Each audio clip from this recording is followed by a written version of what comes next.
683 Triadic. I'm the alpha male. I'm unstoppable. I'm a destroyer. I'm a beast. Can't fuck with me. World and like, no, I'm unstoppable and nothing and no one can get in my way, and that's sort of amplifying. And it's like, no one asked you to do that. That's right. No, but do I look like someone who thinks of himself as a victim, or is it like, because that's the counterphobic element? Because I come across overly aggressive because inside I'm terrified. I'm thinking. I feel like a werewolf that's in reverse, or like I'm starting out as the wolf and then I kind of transform into a human for a little bit. There's a need to get everyone involved. There's a need to get everyone moving, and there's a need to get everyone in a state of sort of honesty. Where can I feel something, and how can I make sure everyone's feeling it with me, whether they want to or not? Oh, it's like my soul wants to be something, to do something, to almost die for something, and it's nowhere to be found. Something. Getting to my house is very difficult because it's a thing where it's like, Same. I'll hear a leaf blow outside and I'm like, who's there? And it's like, that's not a person, that's a leaf. Relax. Like no one's trying to come in your space. Oh, I don't think what I have to offer other than just energy. Like I don't have a specific question. I always remember the people that put me down for being myself, and the people that never did that. Yeah, who would make me feel like there's something wrong with my nature, whether I was too hyperactive, I was too sensitive, I was too aggressive at times. And then there were people who just accepted me.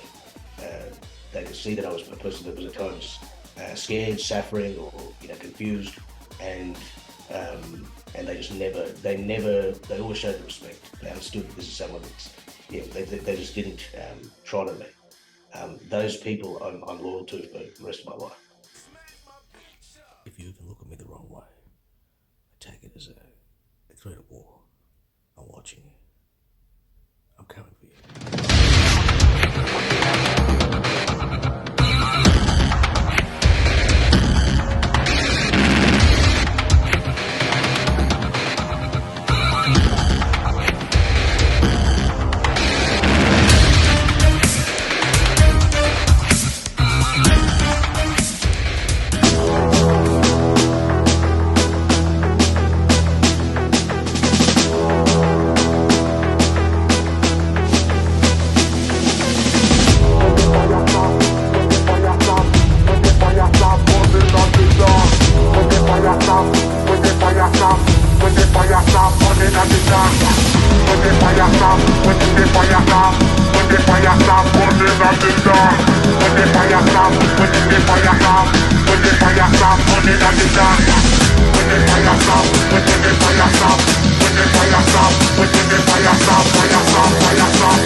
We're not here to take part, we're here to take over. I am the beast.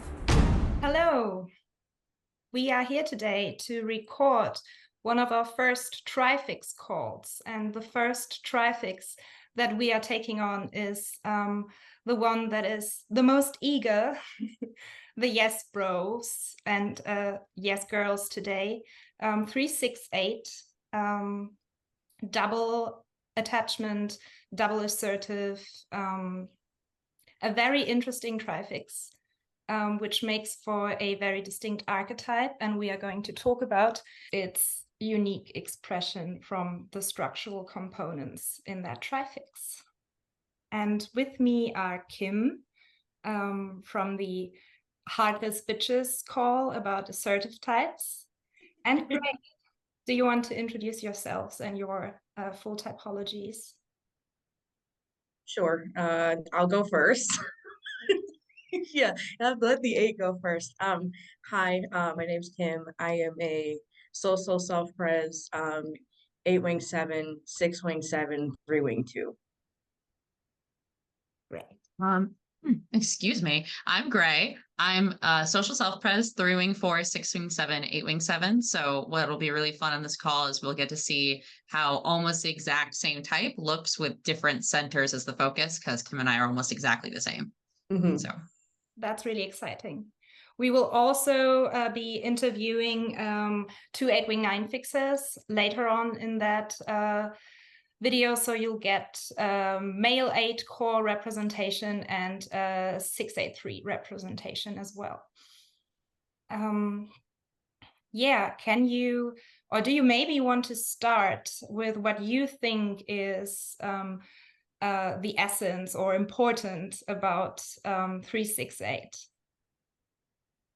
I think I'll start this time. So basically what I see is like this is the person that is raising the energy in the room, and that's kind of like, so it's double attachment, double assertive, and double reactive. And so there's kind of two different, not just two, but there's two different main ways that I see that the energy in the room is being lifted. And it's sort of like there's a need to get everyone involved because there's a lot of attachment happening. There's a need to get, so sorry, 3 zones, I should say. There's a need to get everyone involved. There's a need to get everyone moving.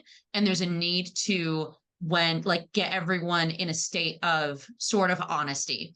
And so just an anecdotal story. I went to Thanksgiving recently with a family I hadn't normally gone with, and the person I went with was like, oh wow, like I've never seen them be like this, like we were all kind of playful jabbing, and it was really fun. It's like I've never seen them this energetic. And I'm like, yeah.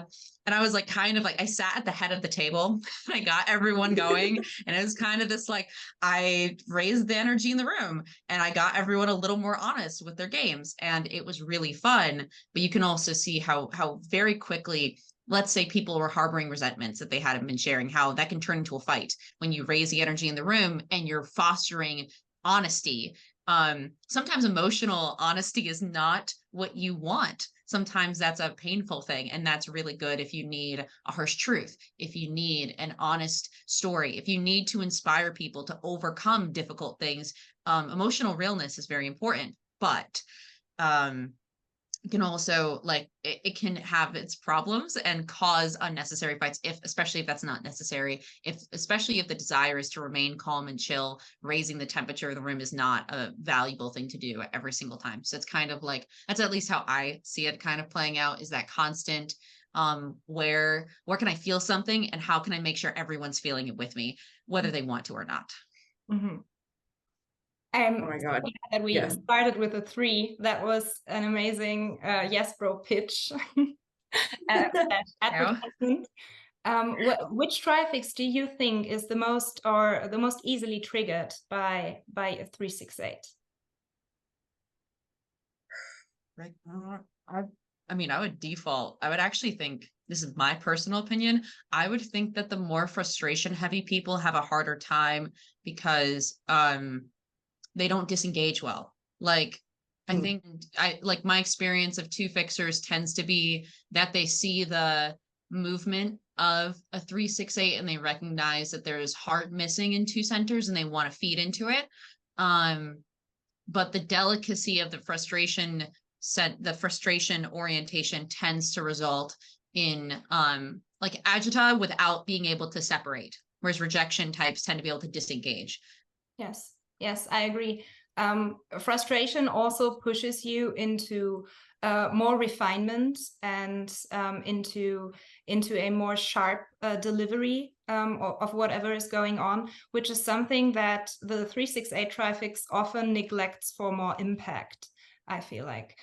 With double reactivity and assertive, it's very much results oriented in an emotional impact kind of way. Mm-hmm.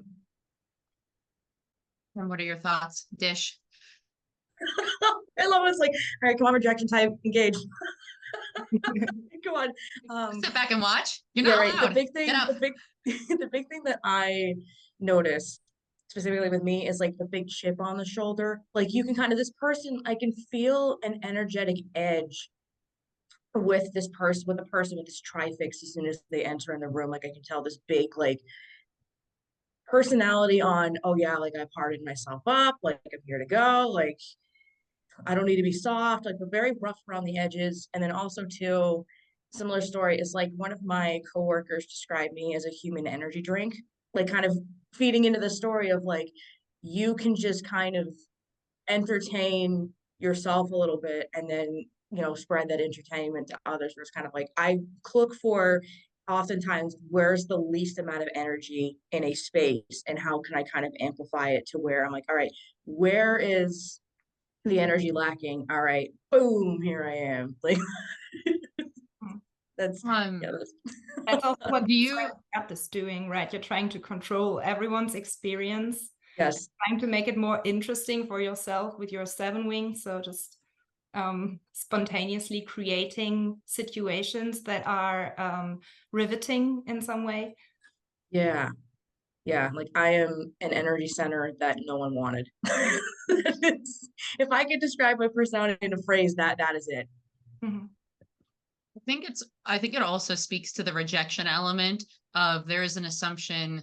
One of like even the way that it's talked about is like, oh, no one wanted it, but like I'm sort of forcing the world to revolve around it. It's like, Yes. so from personal experience, like that's not true. Like we have friends, people like us, people want us around, but part of having the 6 self-deprecation fix and then also the 8, I have to find a leverage point, is needing to self-conceptual, and then 3 is attaching to whatever people give it, so it's like needing to self-conceptualize ourselves, and we put ourselves into a quarter of, well, no one wants this, so I'm going to create myself into something that people could want, which is I'm a human energy drink, I raise the room, this is what I do. It's like there's a self-limitation there of like we're definitely more than that, but like, are you going to get that on first blush when we have to do our type and max volume to make sure that you know who we are?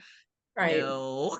Right. So that's always interesting of like whenever I've done a call like this, it's so, I don't know if you felt this way, it's so hard to not like, I want to give the answers, but then I also am like, okay, but I know I'm more than just these things, but this is what that Kyle is too. It's like I am both. It's like a weird I'm talking attachment too, so mileage may vary.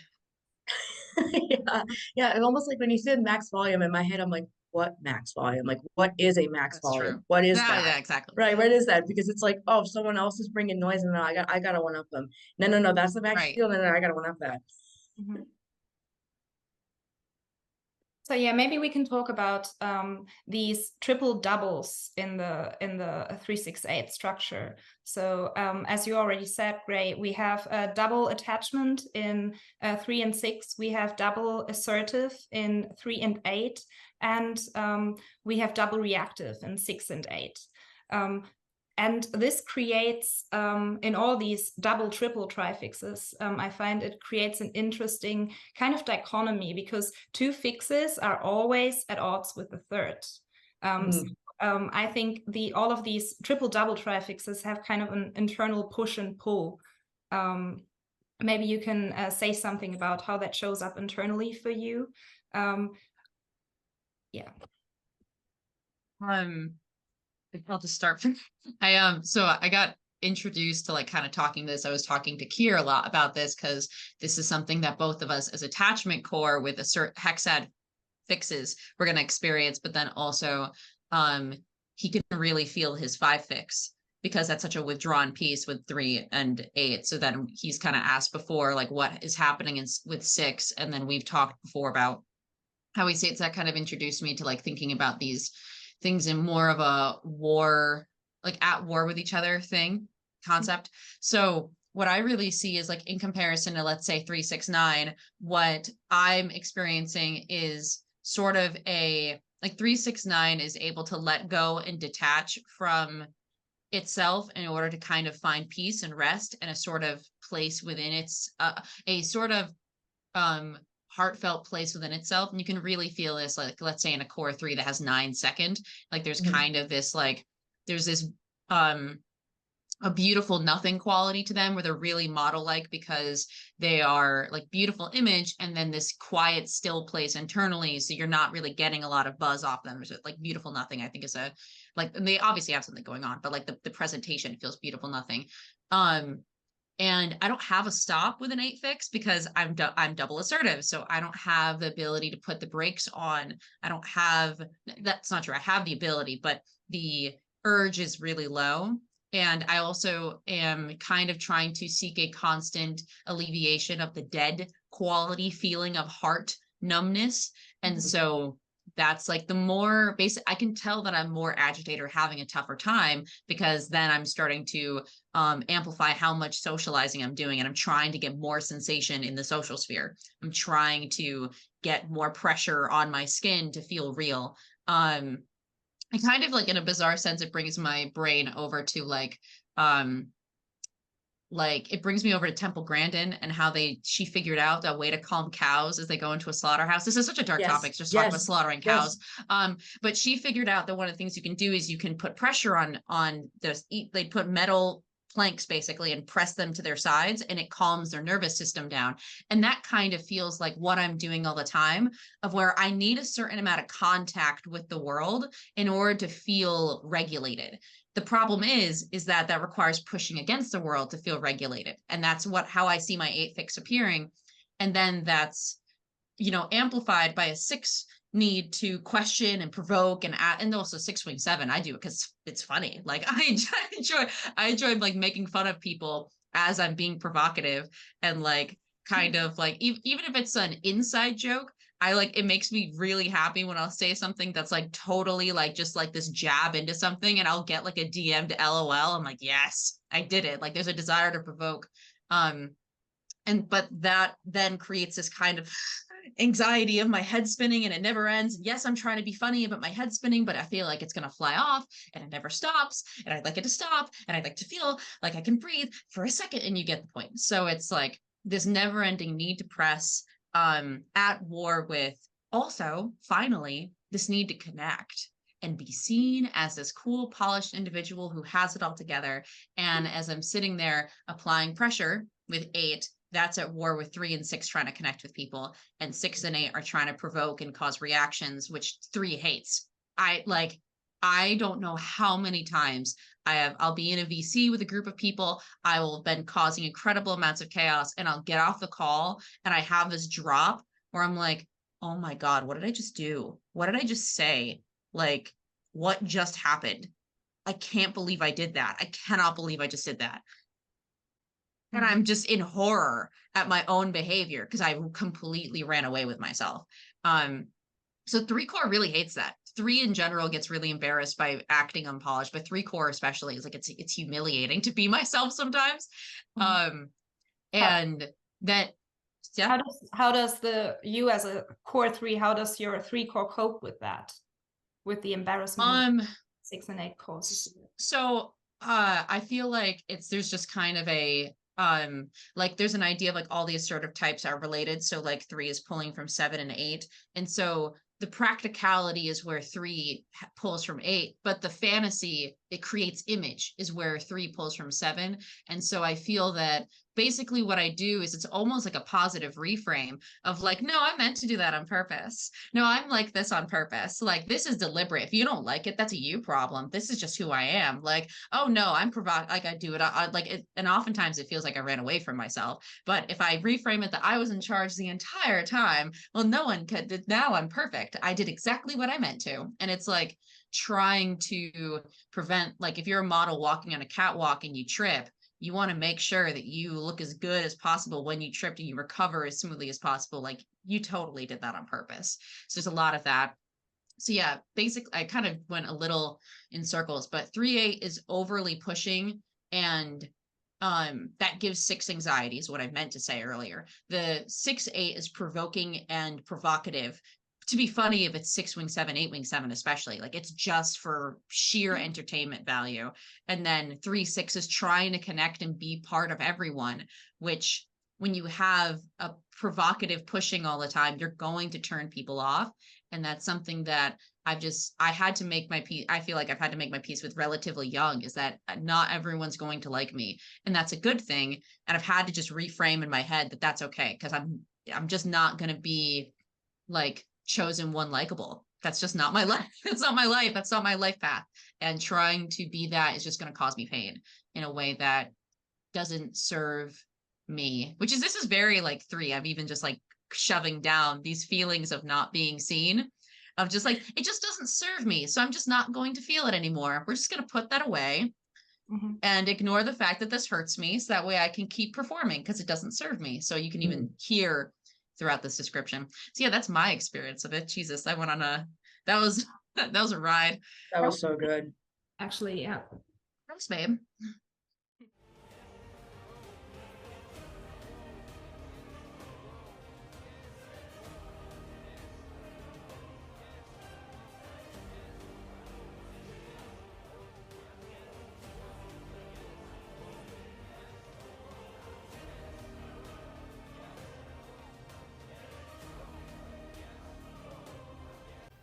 I'll sink my teeth in you.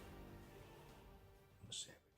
Really good. Like I feel like I relate to a lot of it except the inverse because I'm core 8. And so it's like I feel like I have this apologetic meaning of existence where it's like having the 2 attachment fixes but being core hexad. It's like I'm in a place and everybody else is speaking a different language than me, but I know enough about the language to hear it, I can understand it, but it's like when I try to speak it, I often fuck it up. So because it's like, no, that's not what we're doing. That's not what the collective's doing. And then I have this frustration of, okay, I know I'm supposed to be a certain way, but I'm not. But then there's this push of, but you can't be, but this isn't you, you need to be like, you need to exert more, push more. And so sometimes, yes, I'll often get on a VC and I won't even be thinking, was that appropriate? Was that good? Was that right? Was that good for me to say? Because I'm only concentrating on, I'm offering energy, I'm offering ampage, I'm offering a good time, a fun time, we're joking, we're cracking up. And so sometimes I'll say things like, for instance, I went to a Halloween party with a few of my friends and there was like, when then other people that we didn't know. So there was like 15, 20 people there. And then 8 of us were around a table and we were sharing is one story about my friend had, like we were trying to figure out the math behind it, but my friend handed me something and said like, hey, like this doesn't have like nuts in it because I have a nut allergy. And I'm like, what? I'm not gonna shove my fist in my mouth or something. And then all of a sudden the whole table just went, what? So then we had to process what I said for 10 to 15 minutes. I'm like, no, I'm just saying like I wouldn't put anything with like that I'm allergic to in my mouth, but it's just the phrasing was like just like completely messed up. And I'm just like, I'm not even aware of like, wait a minute, how are other people? I'm very blind to how other people are reacting to me. So I'll have like a few seconds of shame where it's like, what did I do? Like, oh, what have I done? Like, oh, I was too much. But it's like, I'm sorry. Okay, anyway, moving on. All right, it's time to be too much in another situation. That's something with the 8 fix, especially like God, like the outlandish things that come out of my mouth. Like, I think there was one time I said in a Facebook comment, I don't know what possessed me to say this, but I said I'd fuck malevolent tapeworms. No idea. I only reason I remember this is I have a screenshot of it on my phone because apparently I found it hilarious. I have no idea why I said that, but I definitely said it to be inflammatory and because I could. And like, it's like just this need that, and like, there have been times I've said things like that and I do not wish I had said them, but also it's hilarious. And people, this is where like, we kind of talked about some of the negatives, like the benefit of being like this is that when someone wants to be like feel alive and feel something, like we are always bringing that, and people like really rally around us like as an energy when they like it, when they like who we are, they like our energy, they unmistakably like it, they mean it when they like us, you know. That's a huge benefit. And like it's like deliberately being provocative and too much, it removes a lot of people from our sphere, but it also the people that are in our sphere, like they want to be there, and that's really nice. And then also, you know, that they can handle talking about slaughterhouses and malevolent tapeworms. Yeah. Yes. Yes, with an 8 gut, people are either behind the wall or you're inside of it. And the people that are inside have been properly vetted both by their own ability to endure the 8 fix as by the 8 fixers testing and assessment. And if then people within the wall will fuck up their relationship with the 8 fix, that doesn't always require this big blow up, this exaggerated escalation, because with rejection, it's like putting blinders on, and it's very quickly dealing with whatever situation is being handed to you. And the goal is just to be left the fuck alone by this plague. It's just getting rid of it. It's cutting it off. And when you're rid of it, you don't have to look back because you're really rid of it, unlike attachment or frustration in the gut space. Attachment tries to reposition itself to improve the relationship with that nuisance, that disturbance or problem. And frustration is half attached and tries to nitpick and never fully looks away and always remains with an ideal around that thing that isn't working out. So it's very simple. Every single time I hear about the non-8 fix, like I forget every time, and I just have this reaction of, why would you do that? Yes. Every single time of like, why are you? There's a story that I know about this American woman that was visiting France. She's visiting France and she runs every single morning and she eats really well and she doesn't smoke and she drinks lots of water, and she's talking to her coworker, who's French, and he's looking at her as she's describing her morning routine. He just takes a long dry and goes, who is making you do this? Like, that's how I feel when I hear about 9 and 1 fixers. Like, who's making you do that? Like, are you okay? You blink twice if you need help. We can get you out of this situation really quickly. Like, it feels like someone's got a gun to your head. There's no way that you would do that, right? It's specifically that feeling of French disdain. Yeah, I think that's what rejection does in every center, right? Because I relate to this from a head center perspective in regards to 6s and 7 heads. Like, why do you even have to entertain all these possibilities? Why do you have to spiral? Why do you have to go there when this is nothing that's on your agenda right now? This is a distraction and this is a waste of energy. I think with rejection, there also comes something conservatory about one's energy in that center. That energy is to be suited for your own purpose. And it's not to be wasted on all these distractions. And this either concerns me and then I will deal with it, or as long as it doesn't concern me, I don't waste energy thinking about this or acting on this. Sorry, I had one more thought that was provoked from the discussion of rejection. There's also if someone acts in a way, once they've made it past your wall, if they act in a way that's inappropriate, sometimes you just resection around them of like, oh, now you're in this part of the building. So I've described getting close to me as like, you can come into my yard, but you can't come into my house. Maybe you can come into my house, but you're not allowed in the basement. Maybe you're someone who I'm really close to, and I will let you into the basement where I keep all the skeletons, like there's a level of, and you can be demoted, and people don't get promoted once they've been demoted. But now being double attachment 3-6 stem first, I do experience some amount of, I let people in too quickly, or I let too many people in. But once someone's demoted, I don't let them back in. Like if you've been booted out of my space, and that's not necessarily in a literal way, like I can ignore people I don't want to deal with or don't want to talk to and be in the same space with them. It's like, but we're not speaking, we're not engaging, I'm not engaging with you. You're not allowed in my yard. Yeah, I can see you across the street, but we're not talking. If you try to talk to me, we're going to have a problem. Like, it's just, here's where I am and you're not in it. And that's like, for Kim, it's probably the reverse of like, not having as many people coming in and realizing, oh, my house is quiet. It's weird. It also works in gradients, I think. So you can demote people, but they still serve a function. So you can still continue to engage with them for that specific function that they have to you, but they're cast out of, I don't know, some emotional opening that you gave them before. Mm-hmm.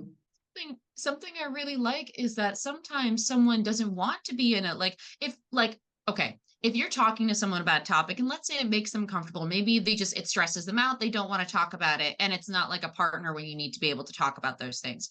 And they're like, hey, I care about you, but like, I don't have the mental bandwidth for this. It's, oh, okay, I'll take you out of that room. That's fine. You can get out of that room. I don't need you to be in that room. I would rather you just tell me what rooms you want to go in my house, because I care about you and I want to make sure that we in the house are taken care of. So there's also like a negotiation aspect of we can agree and decide which rooms you go into. Now, you can't go into rooms I say no to, but if you want to also choose to say no to rooms that I would let you into, that's fine too. So long as we are acting in ways that we agree upon the rooms that you can go into. So because you can actually negotiate boundaries with yes. eight fixers way more easily than you can with other 9 fixers. That's where it gets pushy. That's where it gets complicated, where you step on other people's feet and where you feel guilty, and you have a feeling of responsibility for the other person that with an 8 fixer you won't have. The 8 fixer won't give you responsibility for their own situation, and they also won't take responsibility for yours.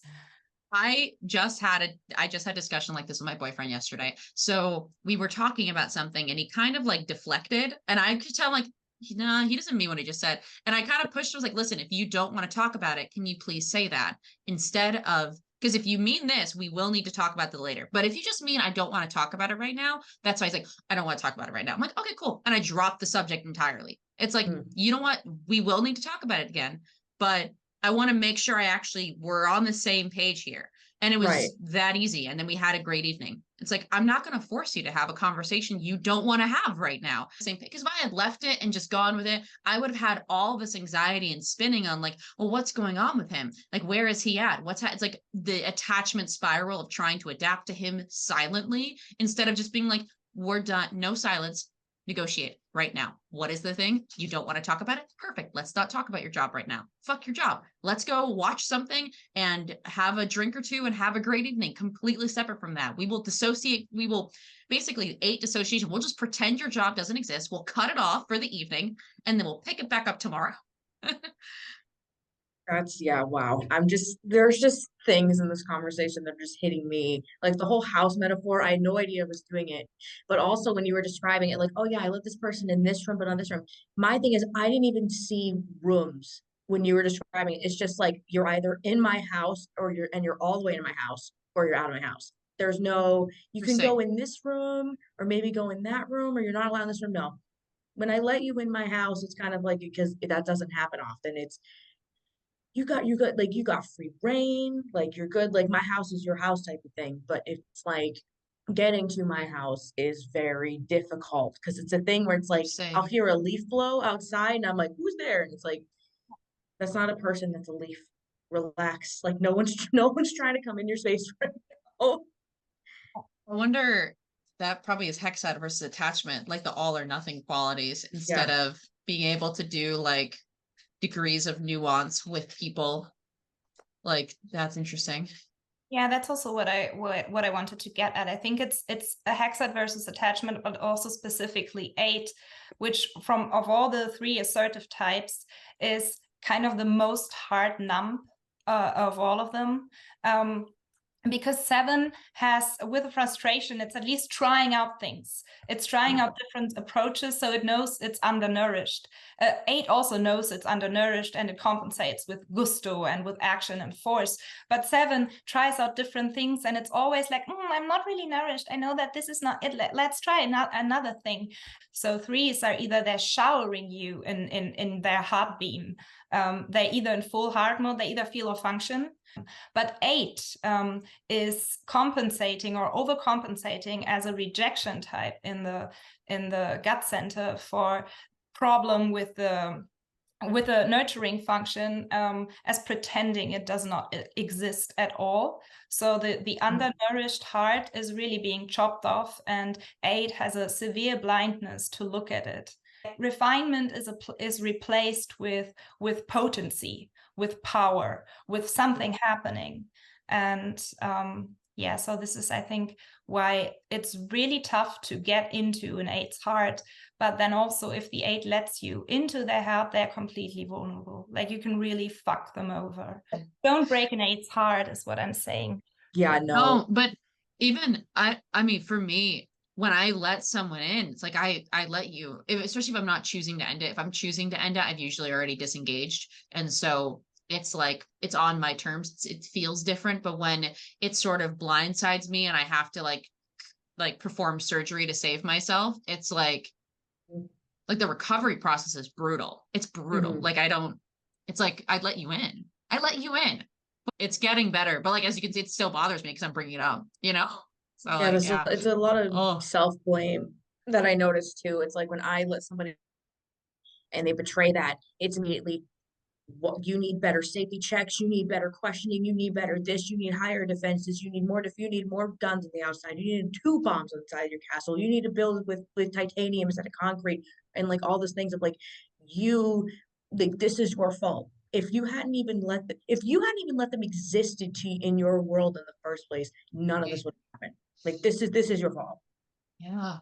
I don't get that. I get the what's wrong with me that people like it's like for me it's like I'm like what's wrong with me? What did I do? Like how do I commit surgery on myself to fix me so that way this will never happen again? Because it's still like fear of rejection, because like rejection is trying to set itself so it can't be rejected. It is playing the Yes. game of let me be like an offer you can't refuse, you know? It's like I will prevent rejection itself from happening. But it's the attachment mode of competency as well of like what do I have to do? There's like a cold iciness, but then for threes there is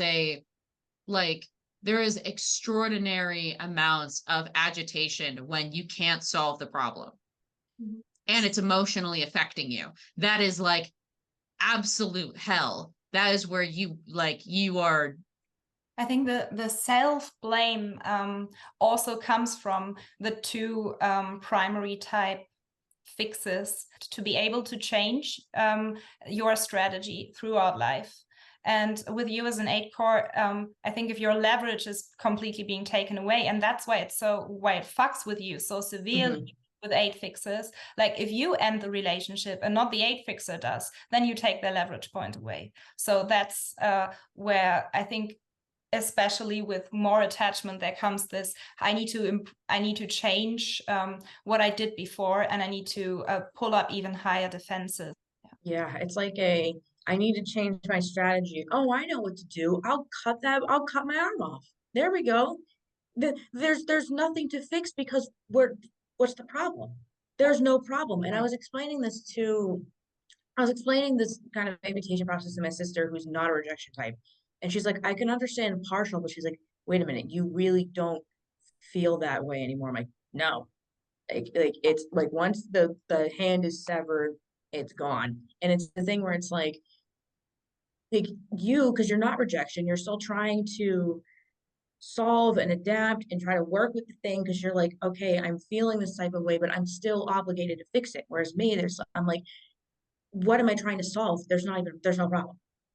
I'm not trying to fix anything because I eliminated the problem. What problem?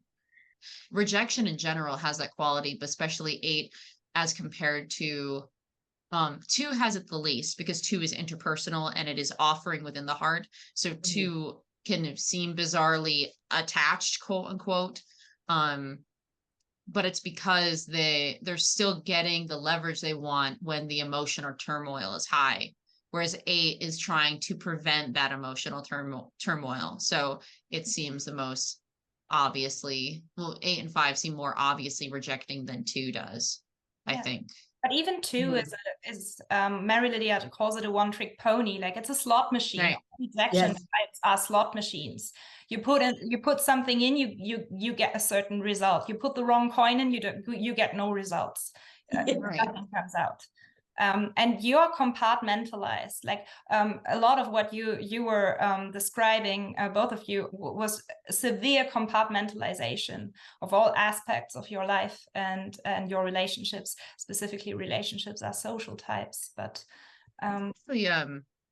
that provoked another thought of like that's a problem I have when like so my boyfriend is a dog and I am working as a dog groomer right now. So my boyfriend will bring his dog in to get groomed. And the level of 2 parts of my life are meeting that don't normally meet, and I am not sure how I'm supposed to engage with this is really high. It's like this is weird. This is making strange contact. And I don't know, and I don't like this. Okay, and I've just told him like I'm gonna act weird when you drop your dog off. I'll be fine as soon as we leave. And then I am. It's just my food is touching. I don't know why my food is touching. Just separate it on my plate. Stop mixing it together. Just stop it. Stop it. And that also takes the leverage away, right? Because you're controlling people's experience and people's experience of you in the body center. So if there's more people who have a different experience, maybe, especially with attachment of you in different circumstances, that's really terrifying because you don't have full control. And attachment in the image center. So how people experience us affects how we see ourselves, and creates a sort of pain when how they see us is not how we see ourselves. And so that can be really healing when someone sees something that you may have forgotten about yourself that is true and you were denying because of some other way that you had attached to the heart space.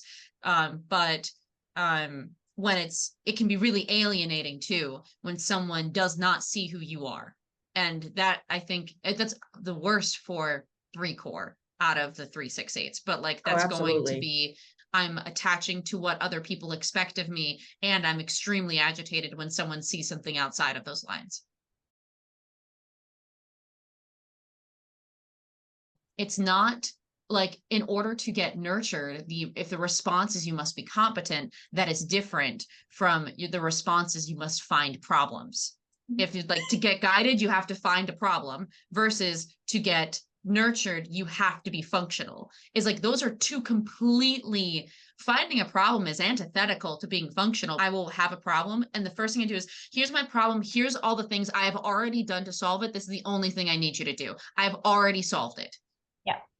It's like, you can't be upset with me. I'm trying to lower, even though I'm a Kyle, I'm trying to lower the reactivity in the room because I want you to see me favorably.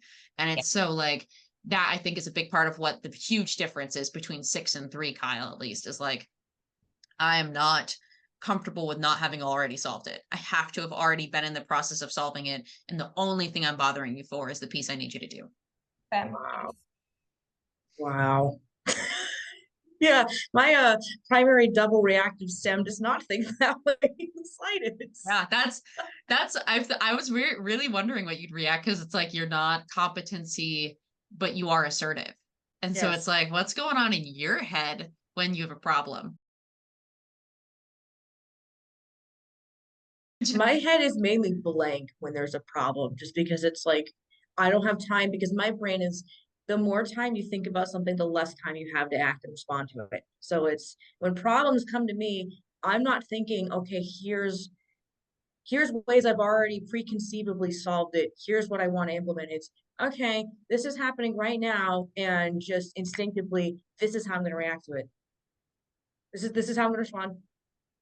I'm not looking for it to be right. I'm not looking for it to be, I'm just looking to we need to bring up what's wrong.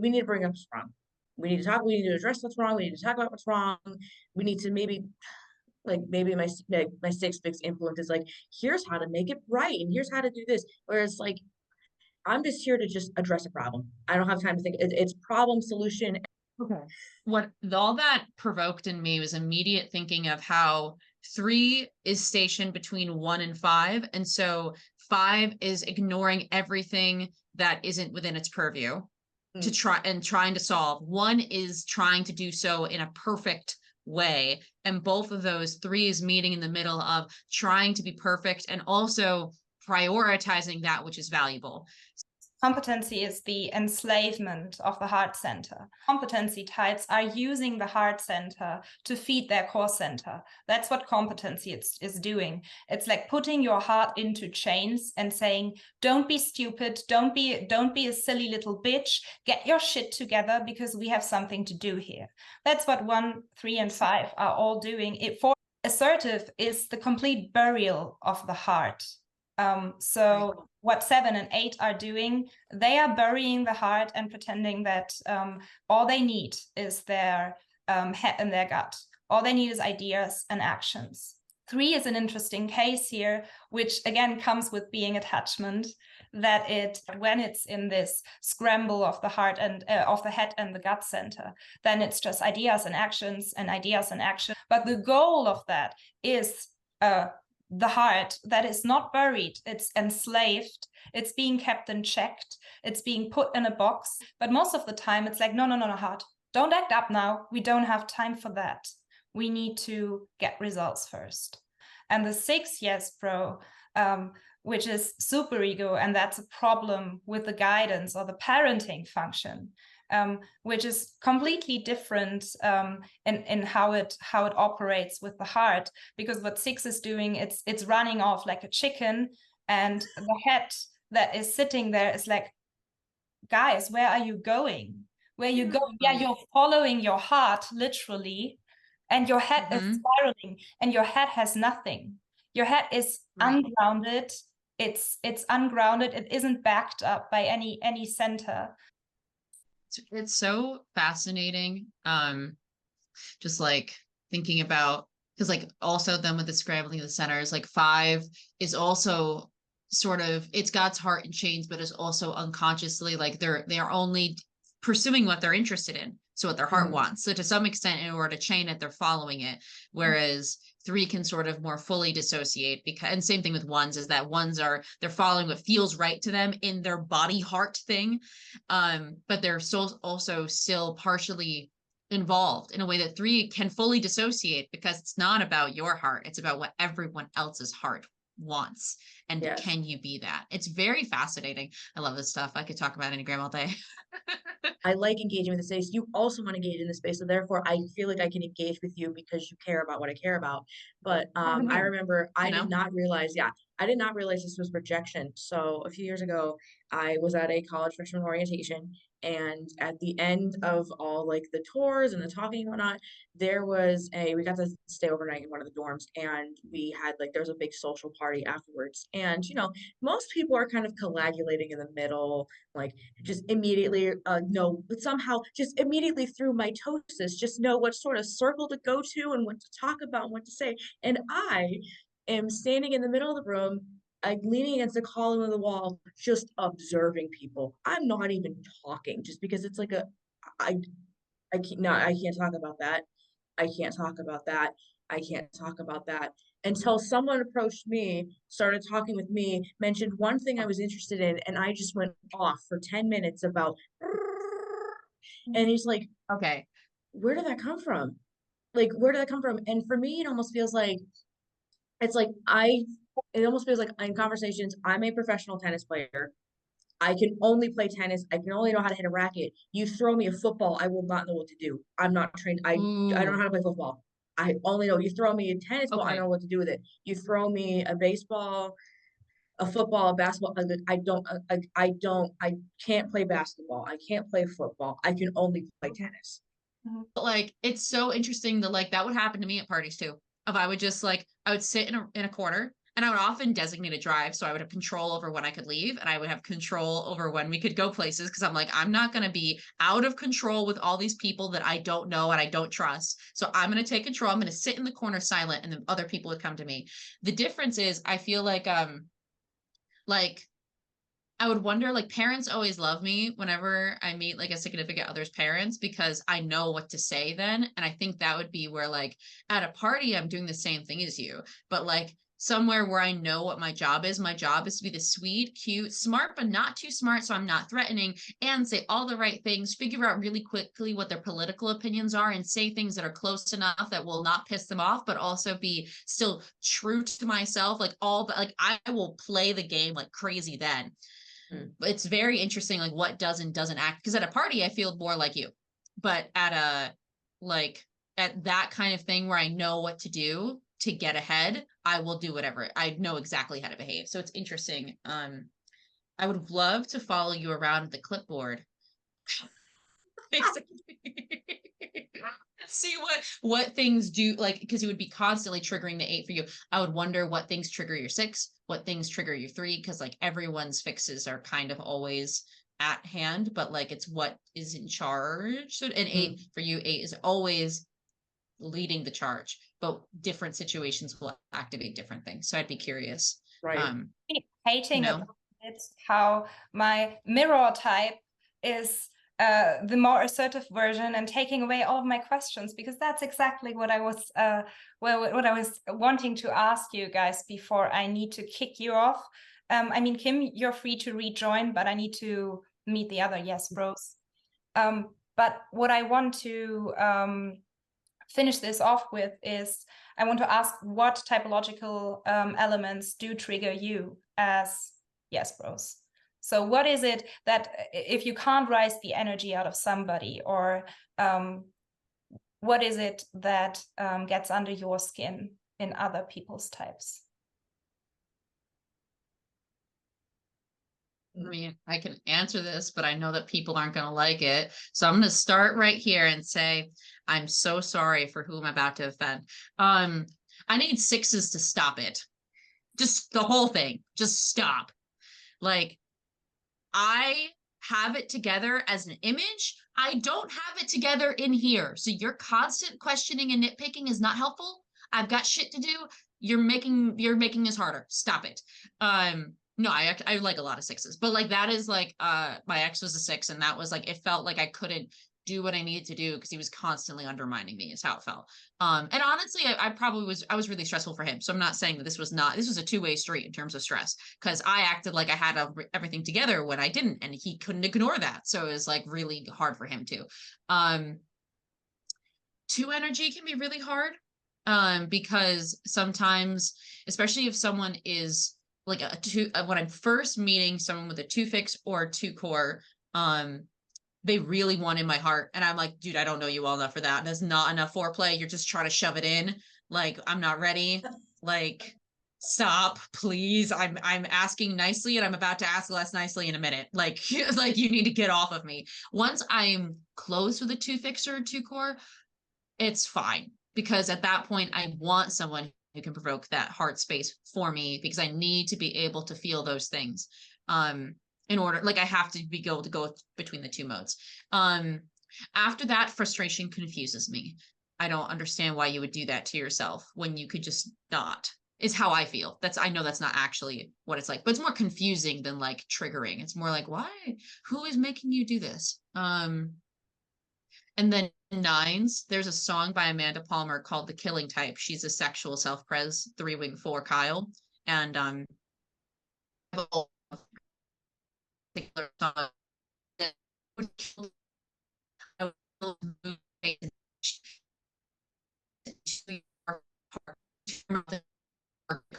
and she's talking about her 9 husband, of like, would you fucking wake up, you son of a bitch? Like, it's like, yeah, like that. Sometimes 9s and 9 fixers can be really upsetting, because it's like, I don't even know that you're there. Like, I just need to know that you're there. Like, I would rather the person be like, I'm really upset and I don't want to talk about it, but can I just sit with you?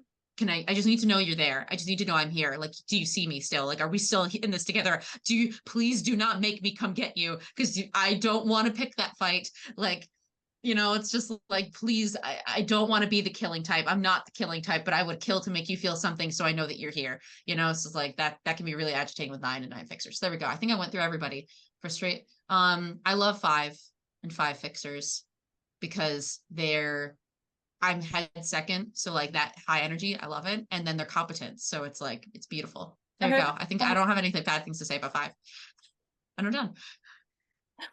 Kim, what do you hate? All right, I will shit on 5s for a minute, just because one of my best friends is self-pres 5. So like, sometimes I just want to be wrong and react, and like you trying to find like subsection 34 to disprove my argument. I'm like, dude, shut the fuck up. I'm pissed off. Like, let me react.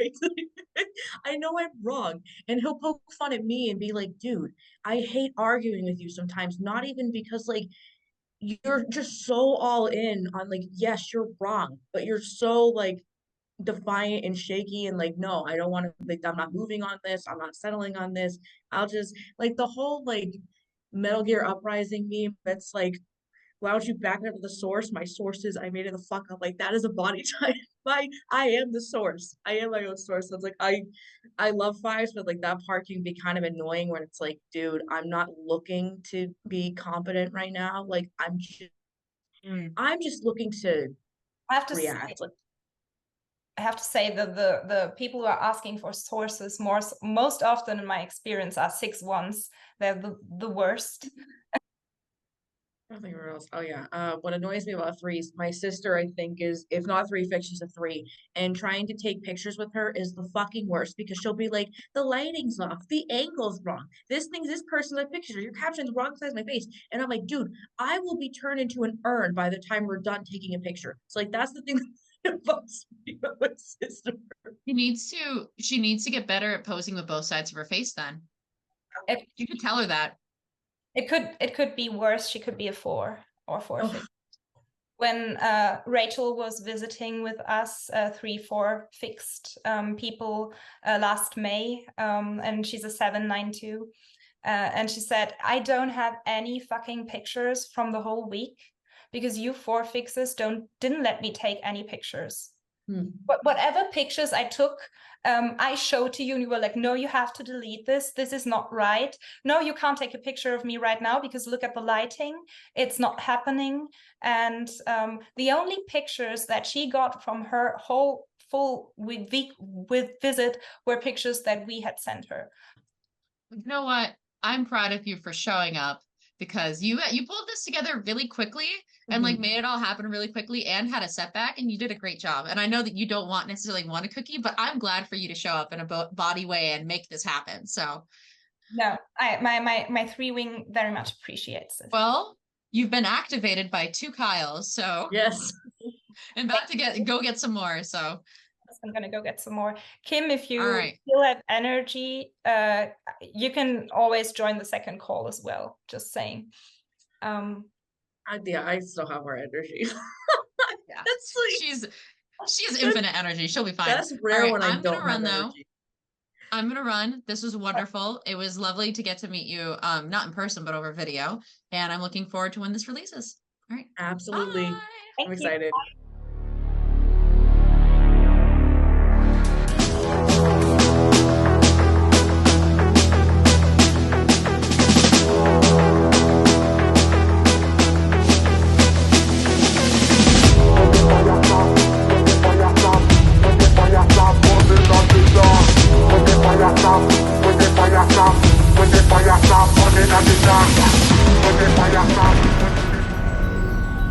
Welcome back to part 2. Blah. Welcome back. Now we're having the other YESBROS on the call, who are Rohan and Daniel. Maybe you want to introduce yourselves and your types. Okay, so I'm Rohan. I'm a 6-wing 7, 683 SOSP. I'm Daniel. I'm social self-pres 863-279 overlay. Interesting. So now we have Rohan. You're also 8-wing 9 fixed.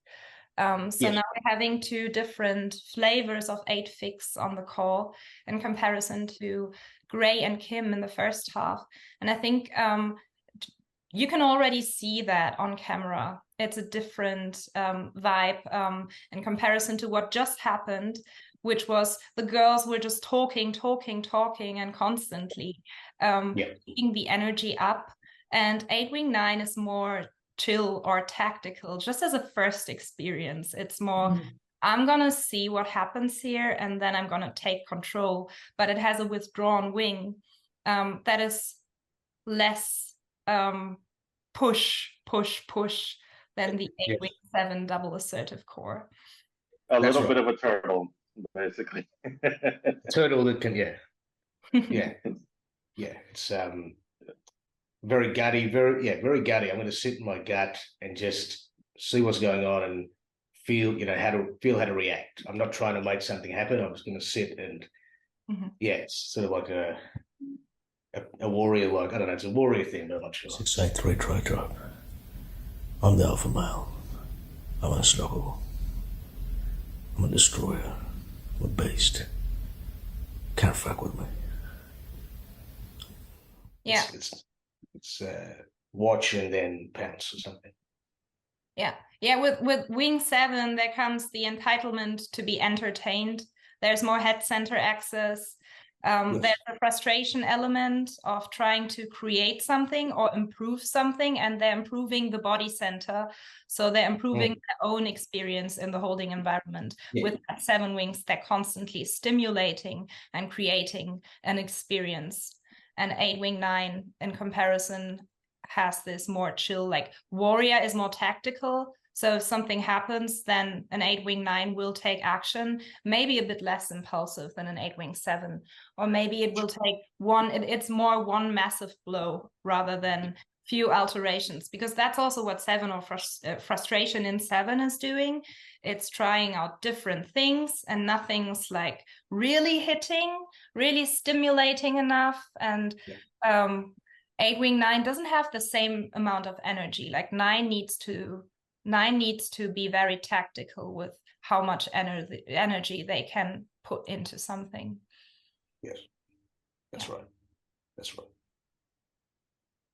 Yeah, I think the question that popped off the conversation in the first half was, we were talking about the YESBRO 368 archetype, and what you as that archetype think is important, or what really is the YESBRO vibe. What do you want to say first about what it means to be you?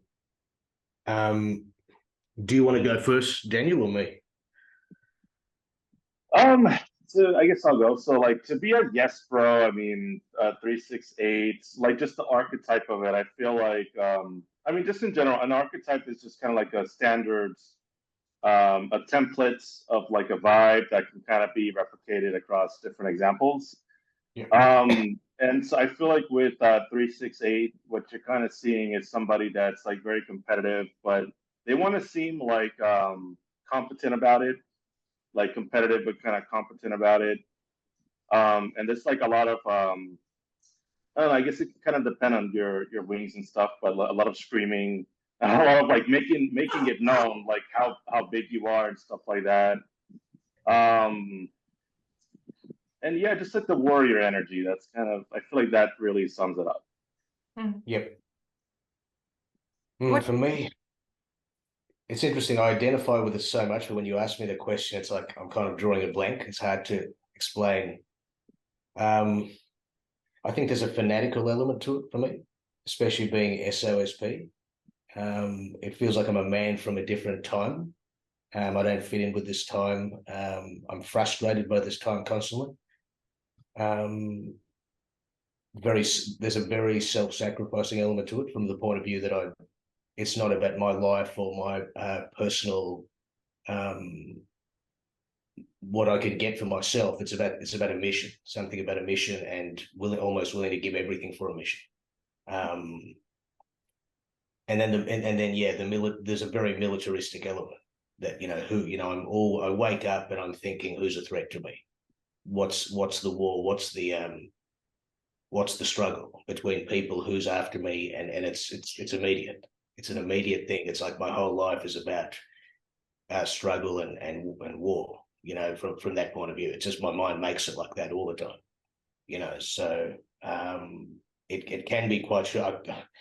If people saw me at my worst moments day to day, and I don't mean once a week, I mean on a daily basis. I mean, you'd be shocked at some of the anger that comes through me that at the start, I didn't know where it came from. Now I'm just used to it. But sometimes it's like, whoa, this is insane. I mean, these are some of the worst men that did things in history. They have this kind of anger and impulsiveness and lack of, they can lose their temper quickly. So it's all in me. And for me, there was always going to be an element about God. Like I can't live really a materialistic life. It's got to be beyond that, at least spiritually, a spiritual life. So I'm trying to develop that within myself now, and hopefully I can get out of the real violent, purposeless anger, which I've been just really been there for the last few years. I appreciate your vulnerability here. Shows the beauty of 6 in comparison to the other YESBROs, who are truly heart suppressed, 3 and 8. and don't have this easy access that you do to your own heart and your vulnerability, which you're very open with, like you're saying that, and that's also the strength of 6, is to look fear into the eye. So they either have this duty mode, which is following your gut and your heart, or following your heart with actions, like you're doing what feels right. And that's the duty mode. But then the head center is ungrounded and boxed off from that. And that's the headless chicken, like in the background, and it's looking for grounding, but because it doesn't have access to its own heart and gut, which are the grounding elements in one's triadic structure, right? We know what's best for us if we ask our heart, or if we feel and intuit it. And 6s don't have access to that with the head center, so they are outsourcing as attachment types and looking at the world to give them guidance. And that makes them more open and vulnerable, and way more self-critical than the other 2 YESBROs. Yes, absolutely. I agree. And I suppose that goes back to feeling frustrated with today's time, because I do look out. I'm very confused with sometimes how I feel, and I do look out and I don't see a modern answer that suits my archetype, I suppose, very masculine archetype. It's almost the opposite in today's society. It's like my soul wants to be something, to do something, to almost die for something, and it's nowhere to be found. Guidance is nowhere to be found in today's culture, Yeah, I think this sort of nostalgia is sometimes what attachment types also do. There's a nostalgia, and for you in particular, you're thinking, if only if I was born in a different time, then I could fit into the holding environment, then I could attach, then I could be more valuable. There's also the past orientation, like looking at how things were and trying to recreate a past or lost paradise. Yes. If like, I'm assuming you're thinking of simpler times, like more warrior-like times, where it was more about survival and more hierarchical, or more about survival of the fittest, that you think do the 2 of you agree, Kim and Daniel? Like, do you also think you'd be more suited in another time? I think I probably would. I don't know what time. I just know that like currently, just kind of the way that things are. I feel like a lot of my just the 8 and the 6, I want to say, are not able to like push in a way that just kind of feels more comfortable. I mean, that's the easiest way to say it. Yeah, like it just kind of feels like people are scared of that. People see it kind of like fire. Like feels like like they think of me as dangerous, or like I'm problematic, or I'm starting problems. But in my head, it's the other way. I feel like I'm solving problems. I feel like I'm doing what I'm supposed to do. I feel like somebody needs to lead something with like a forcefulness that's like sharp, and like where it's like able to actually cause the change that needs to happen, right? So that's just how my brain sees it, but that's clearly not what other people see. So I don't think I've even thought about that question, if I felt like if I'm in the right time or the wrong time. I just always consider myself in a space, and I'll make it fit however I best want to see it fit. But I completely relate to what both of you are saying, in the sense of like what the hell, the lights. Oh, okay. what's happening? I don't know. The lights are acting funky. But the thing of like, what I relate to both of you with was the hardening and the I don't care. Like, I'm not seeing the let's solve a problem delicately. I don't know what delicacy is. I don't know what subtlety is. God bless me with many gifts, but he passed subtlety right over. He's like, no, not this one. This one's not getting subtlety. So I tend to confront things very head on, very aggressive, very assertive, and like it's intense, but it's detached in like a I'm just here to tell you what is. I'm here to tell you the gritty reality. I'm not sharing how I feel about it, how you feel about it. I'm not even paying attention to that. This is just what is. I'm just looking to confront the immediate problem now. I think a lot of what I've kind of had the trouble with growing up and even now is like people misreading my intensity, or people misunderstanding what kind of place that intensity is coming from, because I don't necessarily have a problem with people criticizing my approach to things. You can feel however you feel about it. Yeah, a lot of times it is too much for most people. What I more so have a problem with is people criticizing my intention or assuming my intention behind my approach, where it's like, speak on my approach, like speak on my execution, fine, but like don't assume don't assume I mean bad. If I meant bad, you know it. If I meant good, you know it, because I'm that obvious, transparent, and out in the open. You don't need to make any type of assumption about me. What you see is what you get. I exist how I exist. Yeah, Sure. that's it. But well, yeah. If I ask you what kind of, because we're getting into the archetype, what kind of imagery comes up, like truly Rorschach test, like what do you see, like besides the obvious like monster energy commercial, what comes up, what colors, what elements when you're thinking YESBRO? I'll start with me. An axe, and a tribe, some wearing a loincloth, some muscular guy, a bunch of muscular men in loincloths, sort of fighting. Kamikaze, willing to die, willing to run towards death and just die. Pitbull, sort of lovable, but can snap at any moment.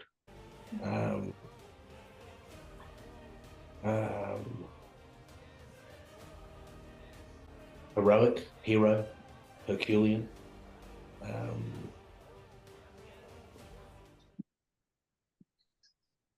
That's all I got right now.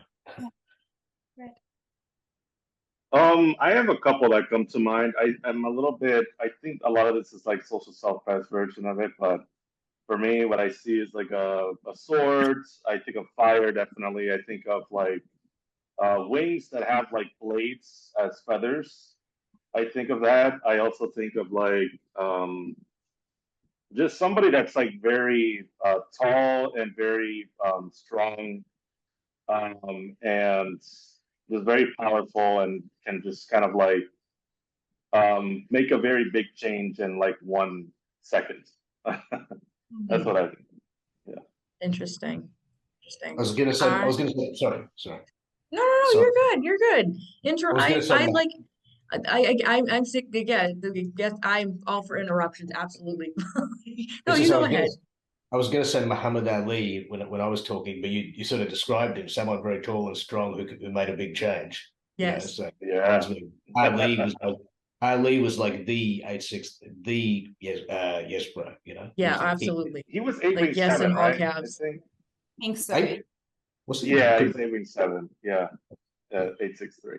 Yeah. That sounds right. I think it's like so when I think of YESBRO, I immediately think like Roman gladiator. That's the first thing I think of you in an arena and you're 1v1, so it's a personal battle and you have the whole roar of the crowd behind you. It's like off with their head type of energy. I picture thunder and lightning. Like I picture thunder, like you hear thunder, you hear an 863, you feel an 863 before there's that crack of lightning.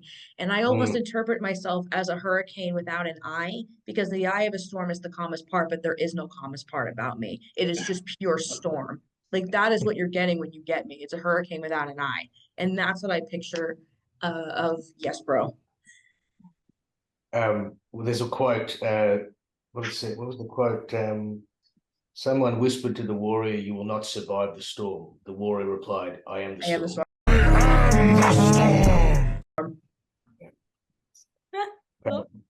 Yeah, this is I'm asking this not just because I'm obviously going to make an intro, but I'm asking this because I also ask this question to people in typing calls.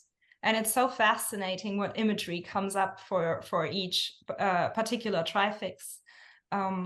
Because that really colors your internal world. I think instinctual stacking is really what we want.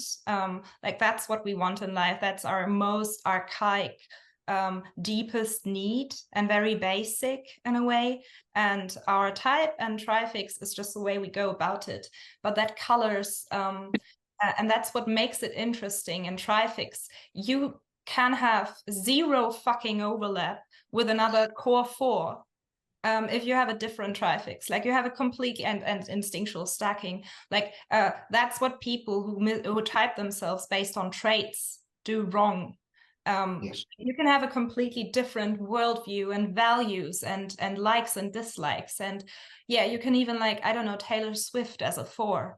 But what you will have overlap as a, let's say, 469 with a 694 and with a 964. Because the whole energy, the energetic alchemical impression of a trifix, that is what colors your style, your way of thinking, your way of operating in the boundary environment, and the way you see things and you see yourself and want to be seen. And that creates a certain imagery for each tri. And I want to do all of the 27 trifixes and then have an ample collection of them on video. Oh, I love that. Fantastic. Sounds good. It's a good idea. It's a good idea. It's a good Yeah. idea. Yeah, well, we will never find, I don't know, 145s or whatever, but They're too boring anyway. Who cares about them? that's true. And we just talked about this in the first half with Gray, how all these triple double trifixes are interesting. Because if you share 3 double triads in your trifix, like YESBRO does, so 3-8 is assertive, 6-8 is reactive, and 3-6 is attachment, then there's always these 2 forces that share one strategy, like 6 and 8 both want to point out a problem, want to focus on a problem, want to be real, and 3 wants to be competent and wants to smooth over things and wants to not be a problem and wants to not stand out with pointing at something negative that might be received as, yeah, problematic. So there's always a dichotomy in these trifixes, and there's lots of them. And I would like to ask you how that shows up for you, because we haven't heard from a 6 perspective, for example.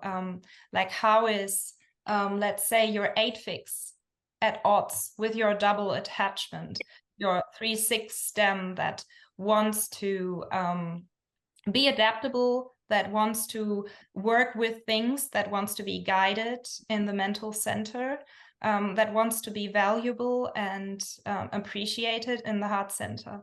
And then there's 8 that wants action and that wants to take control, and that's leveraging. So Rohan, how do you experience that? Well, I'd say the 8 is much stronger than the 3 for me. The 3 is very much at the end. So I'm, when it comes to performance, I tend to wing it far more than prepare. I'm not someone who prepares a lot, and that's probably been to my detriment, because the 8 just wants to go. The 8 just wants to move forward and go and sort of push. Yeah, I'd say I make things too much a game between my own fear and then dominating. So between the 6 and the 8, and then the actual achievement, the 3 element of wanting to be more open to people and perform and be what people want me to be, that falls way back. And that's been a problem for me the last 10 years, actually. I think I've become, I don't know why that's been the case, but if you want to ask me more specifically, if I'm not, I don't know if that's, yeah. Yeah, maybe Daniel, if we turn the question around and like, how do you feel your attachment fixes at odds with being 8 core? Honestly, I resent my attachment fixes a lot, especially that I have a 9 wing, so I have like triple attachment adjacent. I feel like a werewolf that's in reverse, where like I'm starting out as the wolf and then I kind of transform into a human for a little bit, and I do my thing where like I have to like deal with people and just kind of not seem like a fucking asshole. I don't know how to say it. I'm sorry if we can't curse here, but so yeah, I just try not to come off that way, and but the thing is that like I don't care. Like I don't care if I come off that way. I don't care if you feel a certain way about it.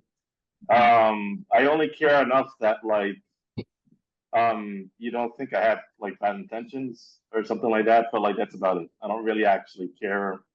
Do you care when it comes to the point, as it always does with our Trifix, when it fucks with your dominant instinct? When you feel like your hexa fucks with your attachment fucks with your social? Honestly, I feel like because I'm core 8 and I'm social, the way that I want to do social is not really attachment-y. Yeah. Yeah, so like I feel like even though I'm like core 8, I'm also aware, like I can see what the attachment people are kind of worried about. It's like the waves are happening at the same time. I don't know how to say it. So I'm kind of like seeing it, but like I said, I just don't really want to care about it. So I tend to just kind of manage it enough to where I can get away with it, but I resent it a lot. Yeah. Him just said in the first half, Yeah. like she understands attachment, but she can't speak it. Yeah, it almost feels like I feel like in situations I'm a broken thermostat where it's like, okay, everybody else is outputting a 70, I'm outputting a 98, and it's okay, you need to get down to 98 in order for you to like engage and perform the social instinct or engage, like have your 6 and 3 fixes be happy, and it's trying to move the thermostat down and it's physically budging or turning the lever or budging the lever, but no matter how much you move it down, it's still outputting this 97, and it's like I really just I can't. If it does not want to move down to 70 on its own, it's not moving. Like I hear enough about you to try to make it move, but it's not. Like it feels like it can feel like not antisocial in the sense that it doesn't talk, but antisocial in the sense where it's like it doesn't look social at times. Socially disruptive. Okay, there we go. Like What trifixes or typological combinations really piss you off, Rohan and Daniel? I remember writing a Reddit post a few months ago saying the mover and shaker, i.e. the 3, 7, 8 tri-type is a pain in the ass. I think the inauthenticity, the fact that they're trying to smooth you, they're trying to finesse you, they're trying to, they're taking my genuine emotion and my genuine heartfelt loyalty, and they're like, yeah, that's great. Let me try to get this, achieve this, that. Let me try to get this from you. It's sort of very, it's like a salesman, a sleazy salesman. You just want to be taken seriously, and the triple assertive doesn't take your 6 sincerity.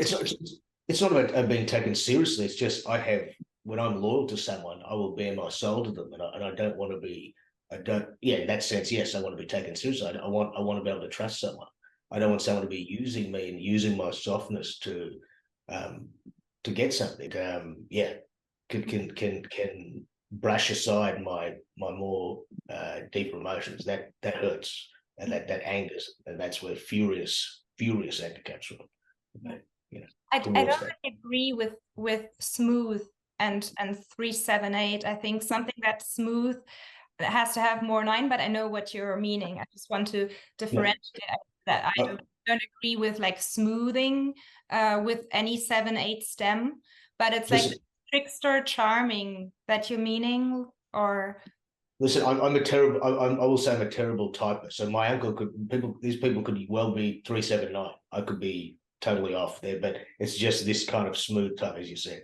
Yeah. Oh, all right. That's interesting because I was wondering if that was your shadow or adjacent type is triple assertive. You're almost that. So that's kind of where your wing is going, and then it's bringing you back to the humility of 6.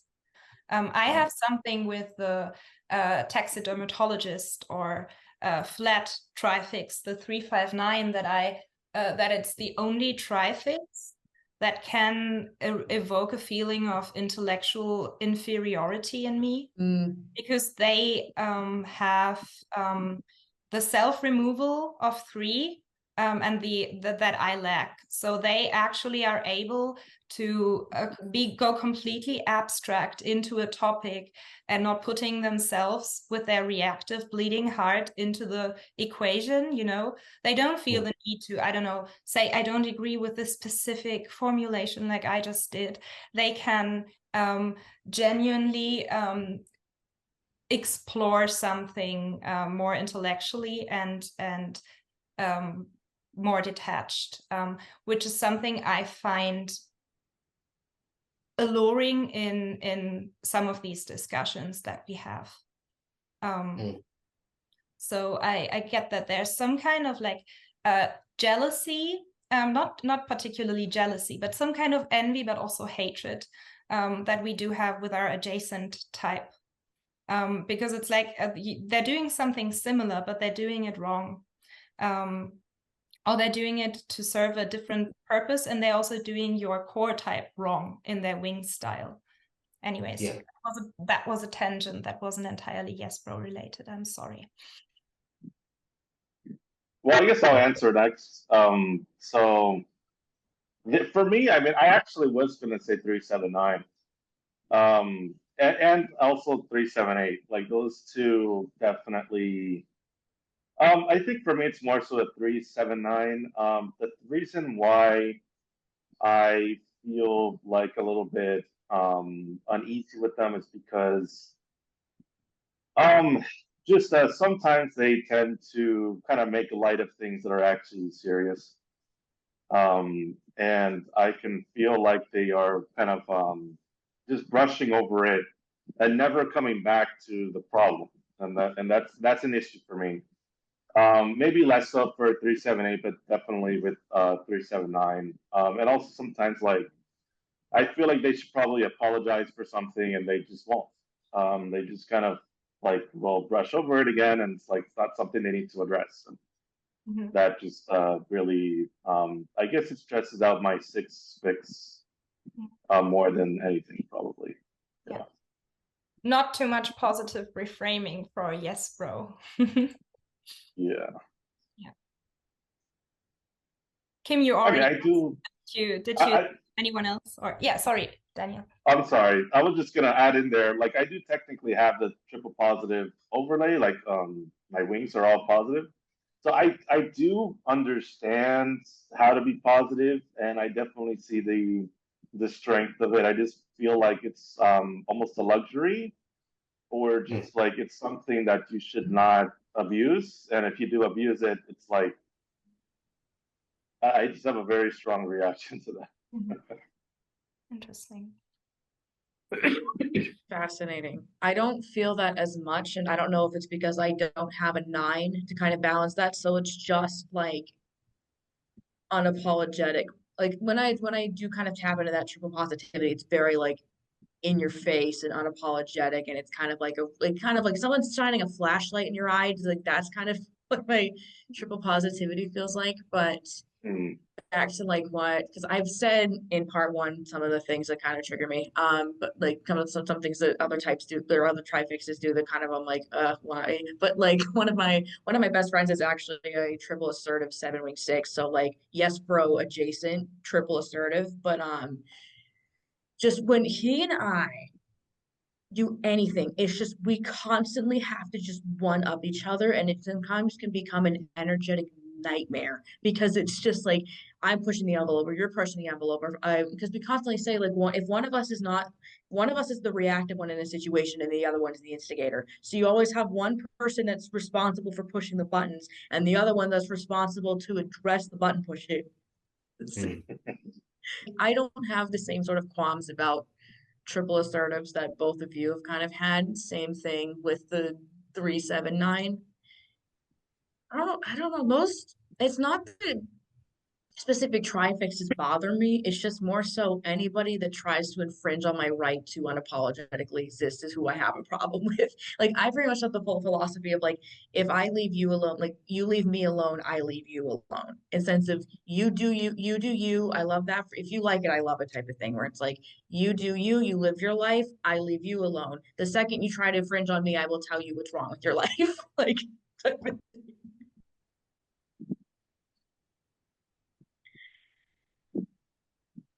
Rohan, how do you that's more difficult for you with attachment core to access this rejection element in your trifix, or in because you need to put yourself and the other person into an equation and try to create some kind of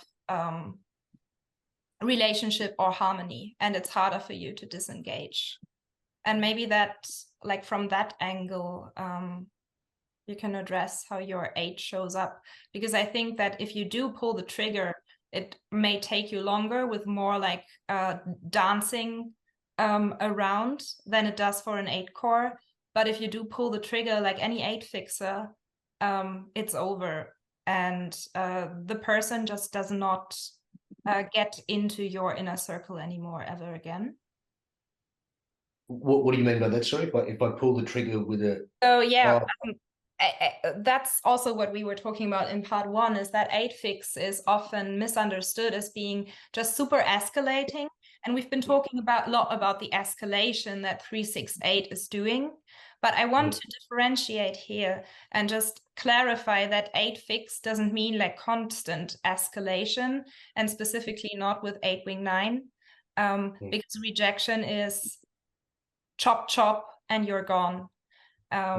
You don't exist anymore. And what I was saying was that I think it takes you longer for, as a 6 or attachment core type, to pull the trigger or to make this decision, but then it's just as final as it is for an 8 core.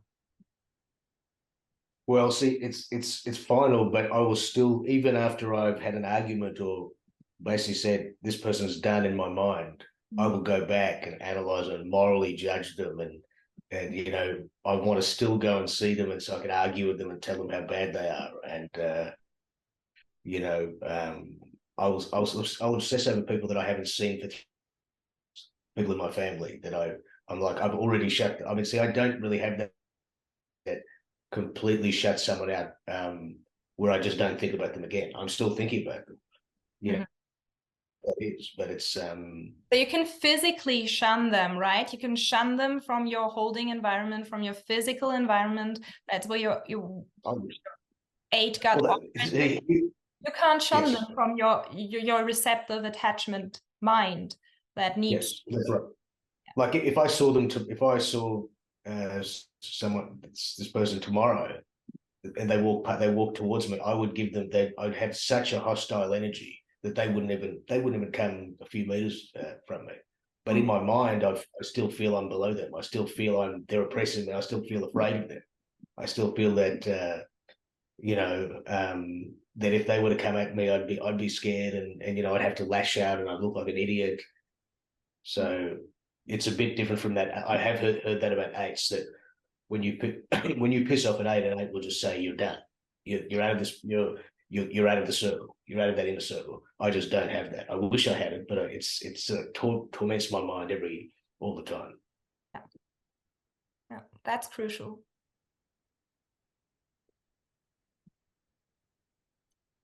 Do you have any tips for loved ones of YESBROs?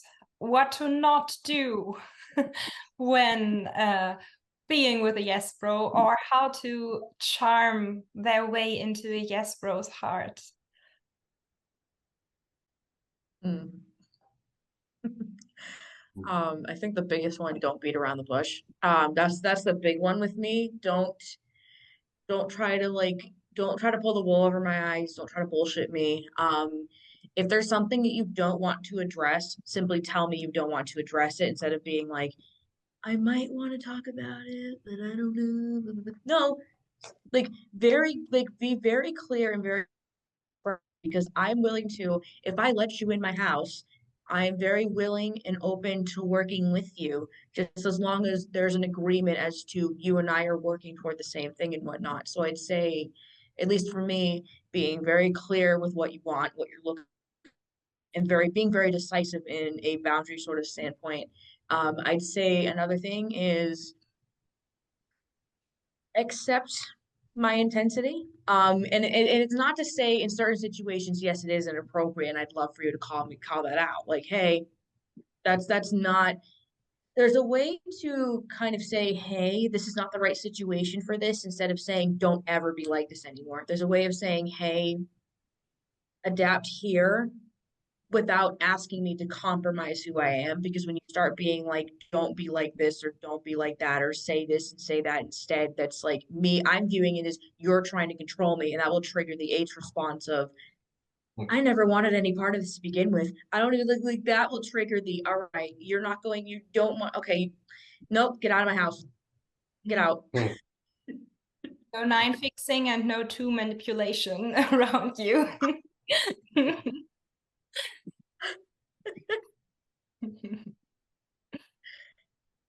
I guess I'll go next. Honestly, the biggest thing that I would need like somebody else to know is that I can be pretty intense when it comes to confronting issues. Like,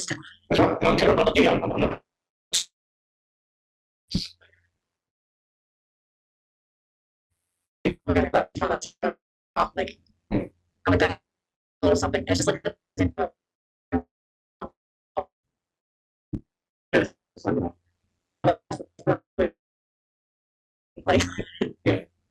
because how it comes across to other people. You're Oh, you're muted. muted. Now I fixed my issue. Daniel, do you want to give us a third try? Oh, yes, yes. So the question was advice or things I need people to know. Basically, all you need to know is I am very intense with confrontation. And it's not because I hate to. It's not because like I'm trying to. It's not like I'm trying to be extra or anything. It's just kind of like I just need to make sure that like the thing that needs to happen happens. And I need to make sure that we're gathering things like exactly like there needs to be no question. Like we need to properly hear each other, and we just need to move forward, right? But the only way to move forward is if we have that conversation. And I feel like I've kind of gotten into fights in the past because maybe that approach that I've used was just it made somebody that was sensitive feel like I meant something more hostile, or that I was like trying to make the other person look like a bad person, or something like that. And that's never my intention. Like what I'm trying to do is always a core thing. I mean, there's obviously places where like I'm just a friend or I'm just like a partner, and that's not the time to be core. And I still have to try to like do things in a less intense way. So yeah, just something to know is that it just may be a struggle for someone that has that combination. Yeah. Rowan, how do you want to be treated as a YESBRO? Well, I'll say in my family, I always remember the people that that put me down for being myself, and the people that never did that. There are a lot of family members who told me off, who took advantage, who would make me feel like there's something wrong with my nature, whether I was too hyperactive, I was too sensitive, I was too aggressive at times. and they would make, it could be more dominant type man, it could be sort of ape-like man who would mistreat me. Those guys, I've almost got a vendetta against them for life. I almost have. They hurt me so much. And then there were people who just accepted me. They could see that I was a person that was at times scared, suffering, or confused, and they just they always showed the respect. They understood that this is someone that's they just didn't trot on me. Those people I'm loyal to for the rest of my life. It comes back to realness and humanity. The people that don't show humanity, the people that took advantage in those moments where they saw weakness in me. I mean, to me, I almost strike those guys out. So it's like, just be a good human being. If I see you not being a good human being, then I'll realize that's what you are. You're someone who puts other things above humanity and morals and the way you treat people. So be real with your 368s. Be blunt. Don't beat around the bush. Don't misinterpret their intentions. Don't take them being reactive and negative too seriously or personally. Don't take it personally. They're trying to help. They're doing their type pattern. And don't take advantage of vulnerability. Try to take over control or advantage of them, especially when they've shown you their vulnerabilities. Because if you want to ruin an 8 fixer, if you're really behind that 8 wall, you can severely get under their skin. Do you have anything you wanted to get off your minds? Because I'm at my social capacity. I feel my social capacity depleting.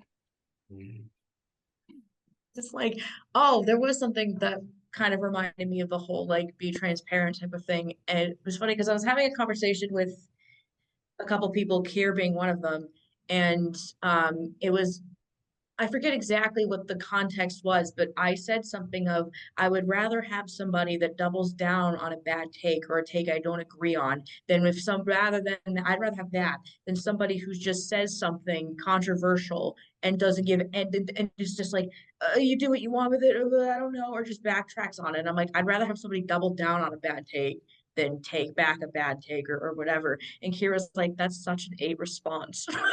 Yeah. That no 9 fixing, right? No 9 fixing around 8, because and that's what we said in the first half, like as a 9 fix, you're actually at an advantage having an 8 fixed friend, because it's very easy to articulate boundaries with them. They won't take those personally ever.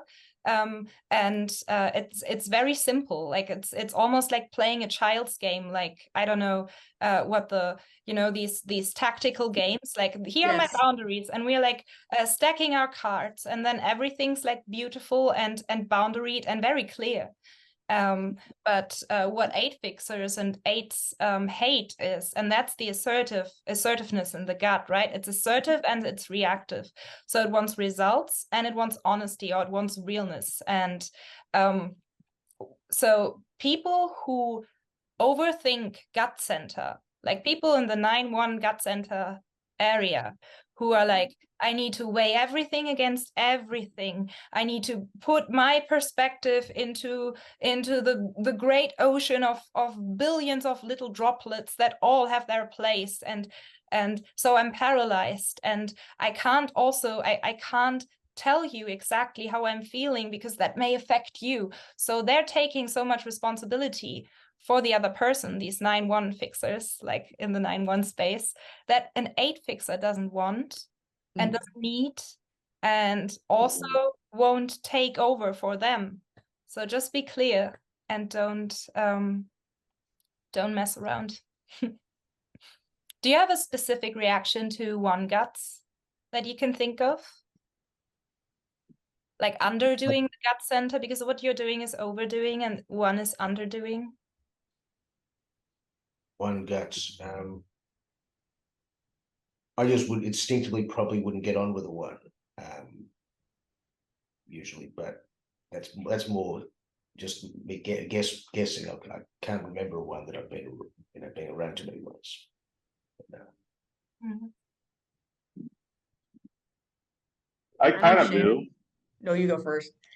I kind of do have a reaction to one guts. It's not like super negative. I just feel like I almost feel like they're more solid than I am in certain ways. I feel like they're more collected and like they're more packaged is how I would say it. And so I can kind of get a little jealous of that. But at the same time, I feel like they are kind of missing the reactivity of the gut center Mhm. that 8 has, and that's where I'm like, okay, well, you got that, and well, I got this, so yeah, that's And kind of there's how I the feel about it. leveraging again that you're doing. Yeah, I know Shannon and I have talked about taking over the universe together, so it's like perfect, great, we're great. So like, but in terms of one fix, my dad might have a one fix, like just because sometimes it will bug me.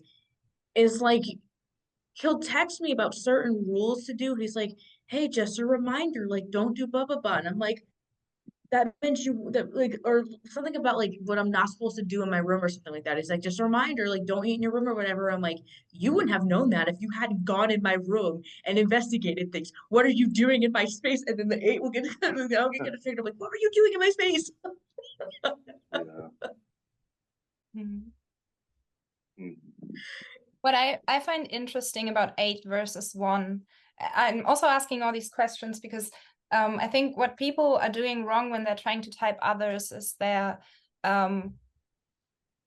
it's not wrong to include your emotional reaction to the person into your typing, but your emotional reaction is based on the compatibility in a way of their trifix and your trifix.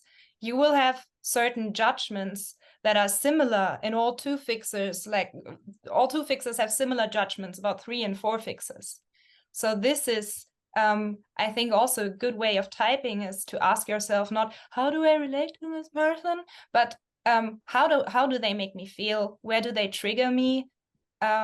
What do I hate about them? Like if you hate someone being sneaky or apologetic, or like as an 8 gut, if you're an 8 gut, you can know that they're 9 fixed, and that's an easy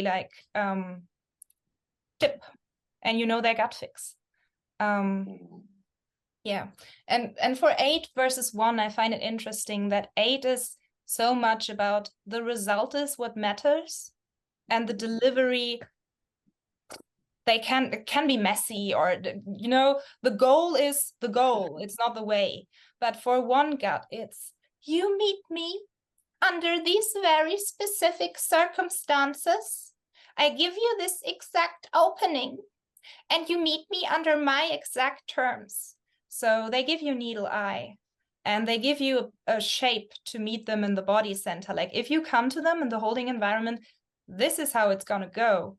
And this is interesting because 8 also wants to take control, but they don't care about the form at all. So I think that's where 8 and 1 guts can also like really trigger each other, because for 1 guts, 8 is just messy and unrefined and too forceful and too quick with results, too quick with taking action. And for 8, 1 is completely nitpicky or lost in irrelevant detail, and also not really giving 8 an opportunity to do 8, like to be the controlling power in the gut space, because the 1 is just not having it. It's like, yeah, you either dance on this like edge of the sword, or we're not dancing.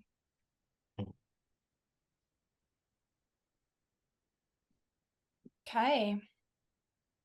Nobody drank a Monster Energy. I'm glad we got that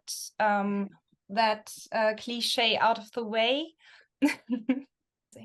Nah, my friends have straight up told me I am banned from ever having any sort of energetic substance. No, I've not been allowed. My friends are like, you're not allowed to have a Red Bull, you're not allowed to have a Monster, you're not allowed to have a 5 hour. So I've never had an energy drink. And people have asked me, the messed up part is people have asked me if I've been on drugs when I've been completely sober.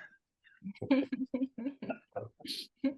like, no. I'm like, they're like, really? I'm like, this is just me. And the response is like, oh wow. Maybe the whole Monster Energy campaign is just a hoax perpetrated by 9-wing-8 fixers who want to be YESBROs. Like, you drink this, Yes. you access your 8-wing, and then Yes.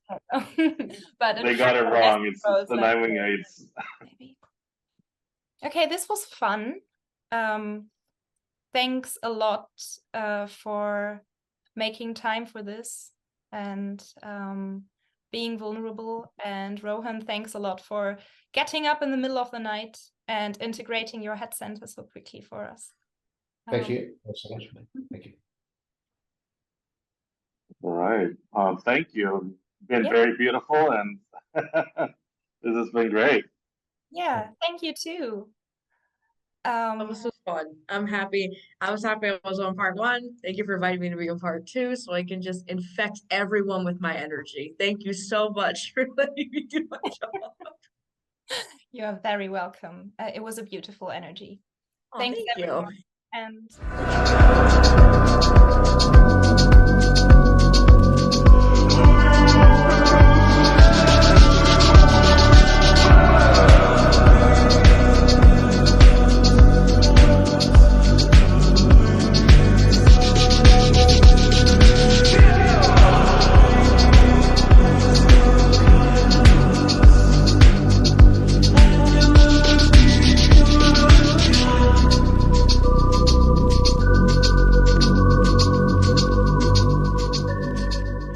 Trifix therapy sessions. I'm a power button and my husband's a yes bro. How? If I ever get my Venus flight crap, 962 flight.